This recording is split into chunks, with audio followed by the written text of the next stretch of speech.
Hello, my name is Pierre Lacombe. I'm a geologist, retired from the USGS survey, and I'm going to be giving a talk on the buildings and geology of the buildings that are here in Mount Holly. Behind us is the museum. It was built in 1811, and it's made out of three types of rock. The gray rock, which is the mass of it, is the Wissahickon gneiss. The Wissahickon Formation has many different types of metamorphic rocks in it. This happens to be a gneiss, which is a particular type of metamorphic rock. The white bar you can see right above the door, and the little emblems with keys and the word prison, they're the Cockeysville Marble. And they too were quarried in Bucks and Philadelphia County, Pennsylvania. And then above the two windows here and at the end of the building, the arches, those Stockton Sandstone, and that was probably mined up just north of Trenton in the Wilbertha area, though it could have been mined in parts of northern Bucks County. And we'll go up and look at the rocks a little bit closer. The steps are also nice, but we'll take a look at them a little bit closer. This pattern of lines here, like this here, like this here. You can see those patterns, and that's what defines this as a gneiss, a metamorphic rock formed from mudstones and sandstones that were cooked, heated, and put under great pressure. The pressure was in this direction, making the minerals all grow in that direction. This is a darker colored rock, whereas the steps are a lighter colored rock. So these are considered to be felsic, more feldspar, more quartz. These have more hornblende, more biotite mica. And so that's the difference between these, but they're still both gneisses. You can take a look at this one piece right here. This hornblende is exceptionally dark in this band and this band, and they just are features that when they get heated, like minerals, like to come together. Okay, there's a whole series of minerals that are in here. It's mostly quartz, feldspar, and hornblende. And the hornblende is the dark stuff. The feldspar is a whiter material, and the quartz is generally a gray material. It's hard to see these because it's rather fine-grained, but if you look at them, you can see the darker material, the pinkish or whitish material, and the gray material. And those are the three major components that are in here. As we look at these rocks, you'll see this kind of a brown staining. And if we take a little walk down here, you can see where the water from this pipe here, this drain pipe from the ceiling, it leaks a little place, and a little bit of water stains, hits the iron that's in these minerals and converts it to rust. And so that's why you see this rusty patina on the outside of the rock. And you see that on some of these other rocks here, so they were probably mined very close to land surface, whereas other ones were mined rather deeply. And that's just a characteristic. The other thing that you'll see is if you look very closely, there's mortar between each one of these rocks, and this mortar holds it together. It's been repatched a couple of times, but this is the original stuff. In the original mortar, they needed sand, which they got locally. They needed lime, and there's two places they could have got that in 1811. One was by mining the shells from oysters in Delaware Bay. They would burn that and they would make a lime from that. Or the other was finding limestone out in not western Pennsylvania, west of Philadelphia. There were limestone deposits. But if you look closely at this, you can touch that and you'll see black spots in it. That's the charcoal that was left over from the cooking process, because they needed to heat this material up to drive off the water to make the lime. This is likely an original door, and there's a massive door handle, massive bolts, rounded bolts here. And on the front of each window, there are massive pipes. This iron was likely made locally here at the iron mines that were associated with Iron Hill to the south of, just a little bit south of here. And it's just bog iron that has been smelted and turned into bolts to hold the door together or to make frames. Alternatively, they might have gotten the iron from iron mines up in northern New Jersey near the Eaton area. They started mining that stuff before the Revolutionary War, and there were smelters in Trenton and here in Mount Holly. But this is the part of the original material. Okay. The red arches that you see above this window and above other parts of here, they're made out of a conglomerate. A conglomerate's a rock that's made out of pebbles. And there are two local conglomerates in this area. One is the basal Stockton Sandstone, which has a conglomerate, many conglomerates in it. And the other is what forms the top of Mount Holly. And that's called the coastal plain conglomerate, or an iron cemented conglomerate. I can't get close to those things because I won't get to the top of the ladder. They're always 30, 40 feet away from me, and I can't tell one rock from another at 40 feet. So as a result, this could either be Stockton Sandstone, which is a mud cemented conglomerate, or it could be Mount Holly conglomerate, which is an iron cemented conglomerate. And it's got some characteristics of both of them, but I'd have to actually get within a foot of them to tell the difference. This is the Wardens House, which was also built around 1811, and it's made out of brick. And the bricks, the clay and sand for the bricks, was mined locally, and the bricks were made locally. When I say locally, within 4 miles of this site. There's a report from 1904 produced by the New Jersey Geological Survey, which covers all this information. But it's just a process of digging up clay, digging up sand, mixing the two together. And at this time, they had to just pour this slurry, not really a slurry, it was a very thick material, into a form. Then they would let it dry, and then they would cook it, bake it in a kiln, and it would become hard, and then they could do that. These particular bricks are first quality bricks. They have very smooth exteriors. When we go around to the back side of this, the side not facing the street, you'll see much less pretty bricks, inferior. They're not inferior, they just don't look nice. And that was typical, to have the side facing the street being nice bricks and the side facing other places just be lower quality or lower quality appearance bricks. The bricks have a pattern in it. It's a combination of common bond and Flemish bond, and we can go up and take a look at them up close, and that way we'll see the smooth quality of the bricks. This is stretcher bond right here, okay, which is just all this, and that's what you're seeing right here, this stretcher bond. Then there's English bond. We don't see that here, but there's Flemish bond, where it's a stretcher, an end, a stretcher, and an end. And if you look at this layer, this is a long brick, an end brick, a long brick, an end brick, a long brick, an end brick. And so as a result, there's one here, and there's another one here. So 1, 2, 3, 4, 5, 6, 7. There's 7 in between them, and 1, 2, 3, 4, 5, 6, 7, 8. So they don't always use the same thing. In Roebling, they always use 7, and I think it was because 7 was a lucky number. But this brick ties, because this wall is 2 bricks thick, this brick ties this layer with the layer on the inside.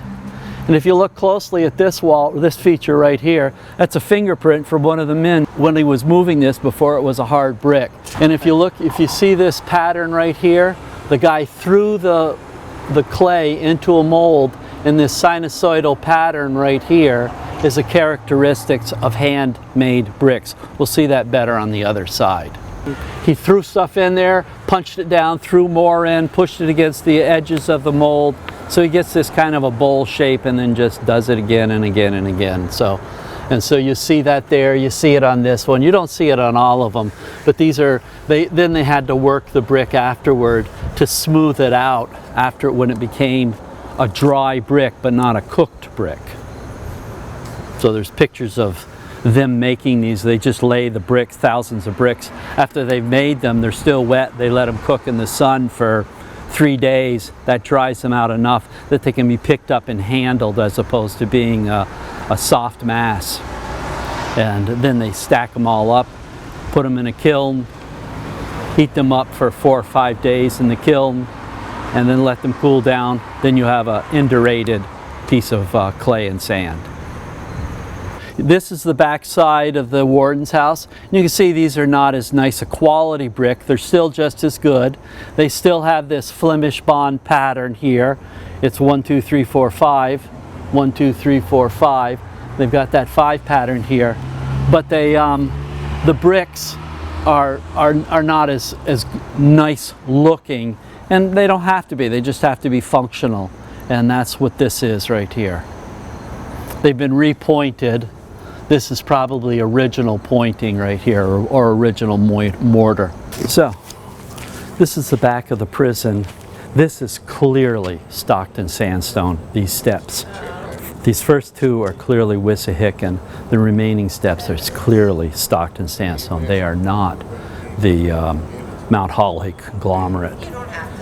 I was looking along the baseline to see if any of the foundation was Mount Holly or some other rock, but all this back rock here has been covered with some type of a sparging material, and it's all Wissahickon, nice, but it's all various sizes. It's not a monolithic group of sizes for stones, and you can see that by just seeing all of them, and they're oddly shaped or whatever, which is the backside, just like the backside of the Wardens House.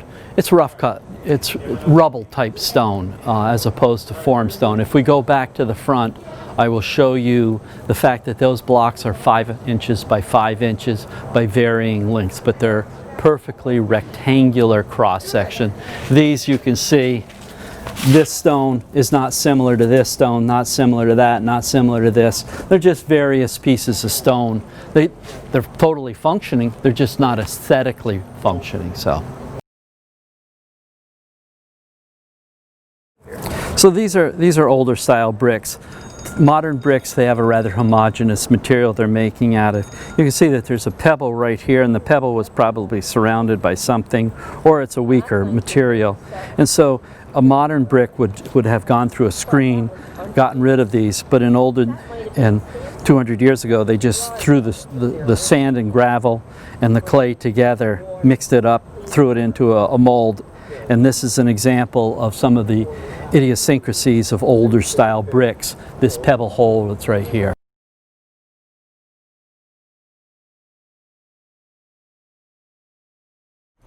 This is the Burlington County Courthouse in Mount Holly, when Mount Holly was and still is the head of Burlington County, the county seat. And so this building behind me, built in 1796, is made out of brick. The upper structure is made out of brick. You will see that the steps are made again out of Cockeysville Marble, and we can get close to this as opposed to the other building. And there is outbuildings on either side, to this direction and this direction, and they were built in 1807, about 8 years later. Those buildings have foundations of stone. This building also has sounding, but the buildings that are behind them are newer buildings, and they don't have foundations of stone. So what we're going to do is go up a little bit closer. You can see the keystones on the top of each one of the arches. Those keystones are made out of likely sandstone, but they're all been painted, so it's very hard to tell. You can tell that they've been chiseled in a typical pattern of a sandstone. The bricks were obviously made locally, within a mile of here, and there's patterns on the stone, on the brickwork, which are typical bricklayers' patterns. And you can see marble is metamorphosed limestone. Limestone is just calcium carbonate. Calcium carbonate is a white mineral, but there's a lot of organic material because they're made out of shells of animals. So that organic material is black, carbon rich. And so these stripes that are running through it are typical. They look like smoky stripes to me, and so I call them smoky stripes, but they're just a black material, black carbon rich material, which comes together during the metamorphic process. And that's kind of the way you separate this from other marbles, the local marble, as opposed to marbles from other parts of the world.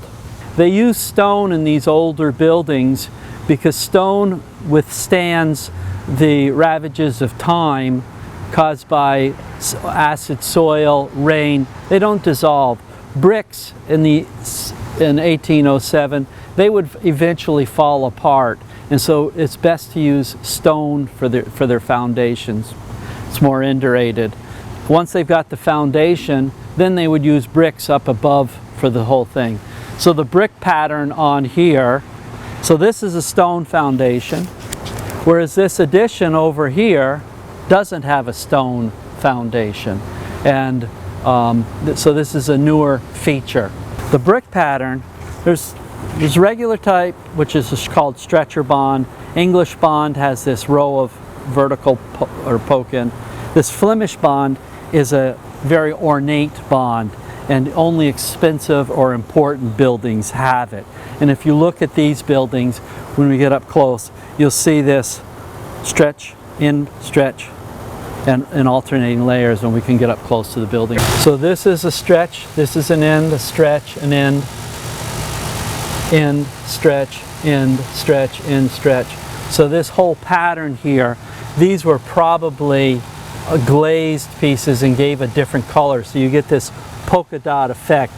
When we go to the school, the one-room schoolhouse, you'll see that pattern much nicer without the paint that's on this surface. This is one of the auxiliary buildings for the county complex here, and these buildings was built in 1924, and at that time for the ornamentation they used Indiana limestone, and it has microfossils in it. When I say micro, they're very, very tiny fossils. They're palmatozoans, crinoid stems, so they look like a cigarette butt. They're just very, very tiny. It was an animal, that sessile animal like sponges, and it grew about this tall. It just lived on the bottom of the ocean, and when they would die, they'd break apart. But this building has them in it, and it's just kind of an interesting thing to see. So if we come up close, right here, you can see a lot of the fossil hash right here, and this is a good example of a shell, a bivalve, like a clam or type animal. But this whole feature right here is all fossils. They're broken up hash, but this is 100% fossils. So this is a cannon that made in Mount Holly. So this is likely made out of the iron cemented sandstones, the bog iron that exists right down here by Iron Hill. So they would just mine the iron oxide, and smelt it, make iron, and then they'd form this cannon. I believe the cannon was buried and found someplace around here, but that was the same iron that was for the iron bars and the iron bolts that were at the prison. This iron as the water percolates through the underground, it dissolves iron. And as it comes up in the underside of a stream, the water then has access to oxygen. And there happens to be a type of a bacteria, Geobacter, which uses the iron for energy and uses the oxygen, and it mixes the iron and oxygen together, creating an iron oxide or a rust. That's why the water is that reddish color. And this iron oxide builds up as the bacteria grows. Over 20 years, they're able to mine the bottom of the river, and then 20 years later, they're able to mine the bottom of the river again. And every 20 years they could do it. So it's a regenerating form of iron. And that's what they were doing in the coastal plain of New Jersey to make this stuff. If you look at the top of Mount Holly, you're also going to see bands about 18 inches thick of iron cemented sandstone. If they didn't mine it, that would form a sandstone layer, and that sandstone layer, which is an indurated rock, it's a very hard rock, and it prevented the erosion of all the land around it. And as a result, you'll have this hilltop, and then the hill slopes. But the hilltop is supported by the ironstone, just like Cherry Hill, Mount Holly, Mount Ephraim, Arnie's Mount, and the Clarksburg Mountains up by Mount Hall or Mount Heightstown. So there's a great number of these individual mountains. They're part of what are called the Beacon Hill Formation, but these are ancestral rivers, 10-million-year-old rivers that now don't exist, and they've been replaced by Pennsauken Creek or Rancocas Creek or whatever. But they tell the geologist where the historical rivers were, and that material, the iron cemented sandstone, is used to make this cannon. In the early 1800s, where this iron-rich water percolated into the bottom of rivers, people thought, just like they think going to Saratoga Springs or the springs out west, that iron-rich water is used for health spas. So Mount Holly was a health spa with its chelated water. The springs, they were called chelated springs, and that was the characteristic of coming to Mount Holly for recreational purposes. Sedimentary rocks have three types of major cement: quartz cement, clay cement, calcium cement, and iron cement. So these were iron cement. So it's the cement that's between the sand grains what they were trying to harvest. It's the cement that holds the rock together. This is a nice example of the smoky pattern that's in the Cockeysville Marble.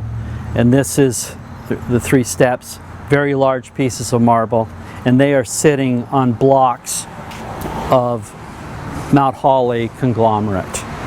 It's the white is the calcium carbonate, and the black areas are carbon-rich calcium carbonate. A conglomerate is a rock made out of cemented pebbles. So there's lots of pebbles in there, indicative that it was in a stream, because streams always have pebbles in them. They're a high-energy environment, and as the water percolates through the bottom of the stream into the stream, the water part of the stream, that's where the bacteria does its magic and precipitates out the iron cement. So we're standing in front of the Mount Holly Quaker Meeting Home, and this is a building built in 1775 and rebuilt in 1850. The first floor, if you look closely at, or the foundation is made out of Mount Holly conglomerate, and then the first layer is made out of a Fleming pattern handmade bricks, and then the second floor is made out of what's called the common pattern of handmade bricks. And so this was initially built as a one-story building, and then it was converted into a two-story building. But this is the local material used to build a local church. So this long brick is surrounded by 4 end pieces. This one's surrounded by 4 end pieces. That's the Fleming pattern.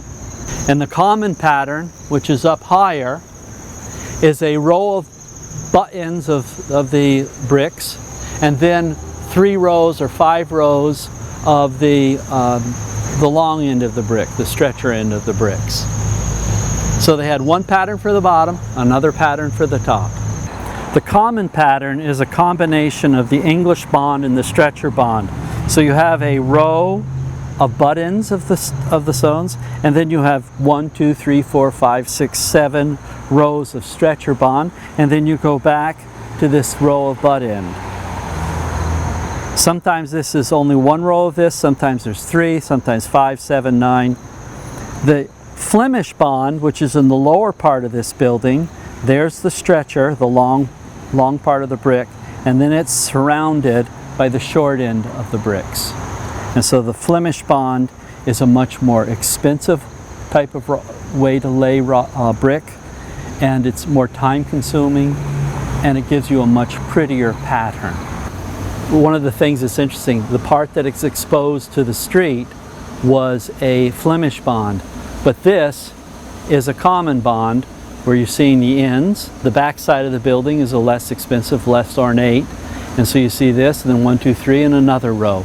So the part that's pointing towards the street is always the more aesthetically pleasing part. The part that's towards the not street side is equally aesthetic, but it's not quite the upper echelon. So the Stockton Sandstone is not a pure sandstone. It's a sandstone made out of pebbles and mud and clay modules, and they chemically weather out over the years. So when they first purchased these stones, they were smooth like this, but then certain strata has clay that's in it, and the clay weathers out, so you get all these little teeny holes that are in here that are less than aesthetic over the years. But that's just one of the characteristics of a muddy sandstone.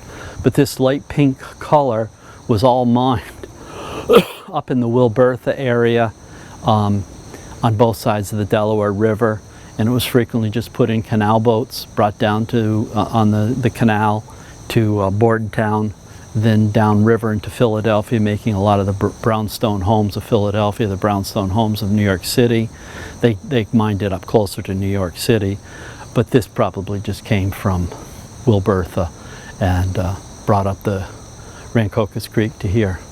You can see how this is a perfectly solid indurated block, but this one has lots of little teeny holes in it. And these holes were not here when they first mined it. They wouldn't have sold them a block like this. These were probably clays or feldspars. In the past 120 years, they've just completely, the acid rain, and they just chemically break down into clays. Okay, so this is the old schoolhouse that was built in the late 1700s, and one-room schoolhouse. And you can see it's completely made out of bricks, and it's got that Flemish pattern on it. However, you can see that the butt end of the bricks are dark brown, dark colored. What they do is they put a slip on that material, a thin layer of material, and when they fire it, it turns out to be black. And so they can then make a pattern that is striking with the red side bricks and the black end bricks. And it's just something you can't paint these buildings, so you have a pattern made into them. And if you drive around Burlington County, you'll find a lot of houses with the date 1759, 1802 up by the gables, and that's the same pattern that you're seeing. You're just able to see this right here on the street level. Mount Holly is a beautiful little community named after its Mount Holly. When my daughters were very young, I suggested to the Girl Scouts that we climb Mount Holly. Mount Holly is 3/4 of a mile, a quarter up the road. There's about 10 or 15 trails on it. As you climb up the mountain, you're going to be passing through rocks that are in the order of 66 to around 10 million years old. And those sequence of rocks, it's hard to see because they're all covered with trees, they're covered with vegetation, but that's the geology of your community. And when you get to the top, you'll see this rim. It's hard to see because it's all broken up, of pebbly sandstones, pebbly mudstones, and they're cemented with iron, and that is just part of your community. If you walk in the other direction, downhill towards the mill area, you will find Rancocas Creek, and all those mills started there because of the power supply of the river. And you'll find a number of brick homes in that area. Some of them will have foundations of the conglomerate from Mount Holly, others will not. Behind Town Hall to the west of us is the log cabin. In front of the log cabin is one of the grist mills, the grist stones that was used for grinding maybe grain, maybe clays. That's a piece of Shangung conglomerate. It's a conglomerate that's of Silurian age, and it was quarried in southern New York State in the Shangung Mountains. So you were beginning as trade got more advanced and as the river got more capable and railroads started coming in, you could carry stones from further and further away. And it's difficult for me to look at some of the more modern buildings to know where the clays or where the bricks came from, where the stones came from, because they could have come from a lot of places, but the older stuff came from local, and that's why we've covered the local older buildings. Walk around your community, take a look at the brick patterns, take a look at the bricks, look up close to them, touch them, and you'll start to see some of these patterns come out, the difference between hand-formed or machine-formed bricks. Have a good day.